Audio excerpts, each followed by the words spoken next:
পরিকল্পনা অনেক। EVM machine থেকে শুরু করে মানুষকে ভোট দিতে না দেওয়ার অধিকার, বাইরে থেকে গুন্ডা পাঠিয়ে এখন থেকে সমস্ত বাংলা দখল করেছে, এবং সেটা যাতে বাংলার পুলিশ ধরতে না পারে সেই জন্যেই কতগুলো পেটুয়া লোককে আগমন করেছে। আর যত বেছে বেছে অবজারভার, একটা অ্যাসেম্বলিতে একটা পুলিশ অবজারভার, একটা এক্সপেন্ডিচার অবজারভার, আর একটা জেনারেল অবজারভার, এত লোককে খাওয়াবে কে? 2024-এ 2000 কোটি টাকা আমরা পাইনি। এ তো আমাদের সব গ্যাস নিয়ে নেবে। আমার তখন ভয় গ্যাস নিয়ে, লোকে এলপিজি পাবে না।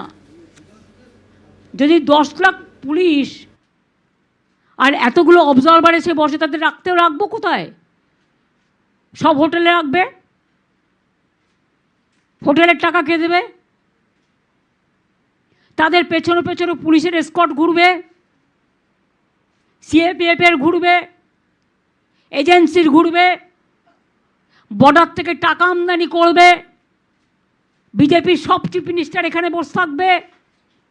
কুচো থেকে পোনা, রুই থেকে পুই সব বসে থাকবে। তারা তো বাংলার সব খেয়ে নেবে। বাংলার মানুষের খাবারটাই বন্ধ করে দিচ্ছে।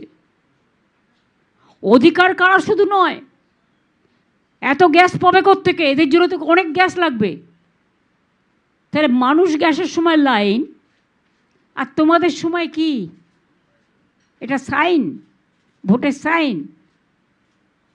সুতরাং মানুষকে বুড়বাক বানানো এত সহজ নয়।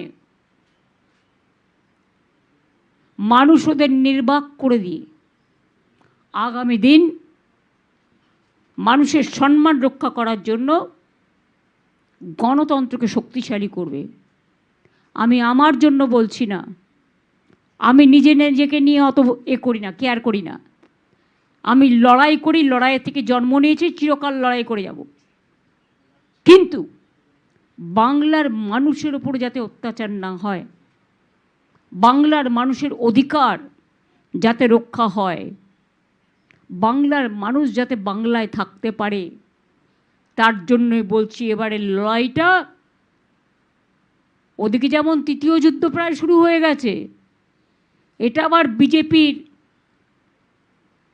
স্বৈরাচারী যুদ্ধ শুরু হয়ে গেছে। সামনাসামনি লড়তে না পেরে পেছনের লোক দিয়ে করাচ্ছে।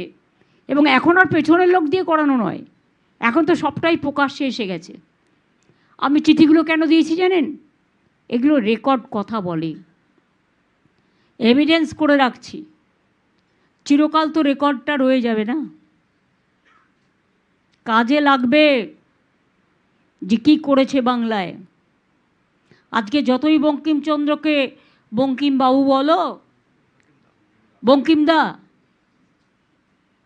রবীন্দ্রনাথ ঠাকুর